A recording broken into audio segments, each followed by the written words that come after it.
এই মধ্যপ্রাচ্যের একাধিক মার্কিন সামরিক ঘাঁটিতেও ইরানি ক্ষেপণাস্ত্র ও ড্রোন হামলা হয়েছে।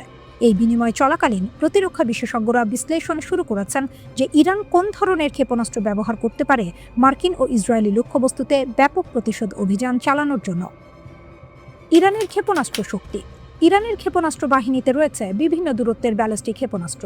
শাহাব-1 প্রায় ৩০০ কিলোমিটার পরিসর, ৭৭০ থেকে ১০০০ কিলোমিটার ক্ষেপণাস্ত্র বহন করতে সক্ষম, ছোট দূরত্বের সুনির্দিষ্ট হামলার জন্য উপযুক্ত।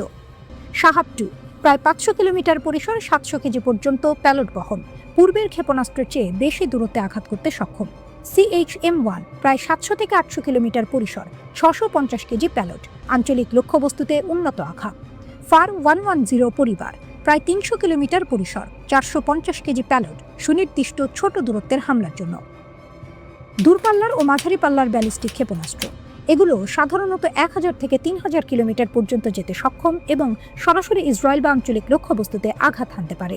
খোররামশার-4 এটি ইরানের অন্যতম উন্নত ক্ষেপণাস্ত্র, যার পাল্লা ২০০০ কিলোমিটার এবং এটি ১৫০০ কেজি ওজনের ওয়ারহেড বহন করতে পারে। সেজিল ২০০০ থেকে ২৫০০ কিলোমিটার পাল্লার এই ক্ষেপণাস্ত্রটি কঠিন জ্বালানি চালিত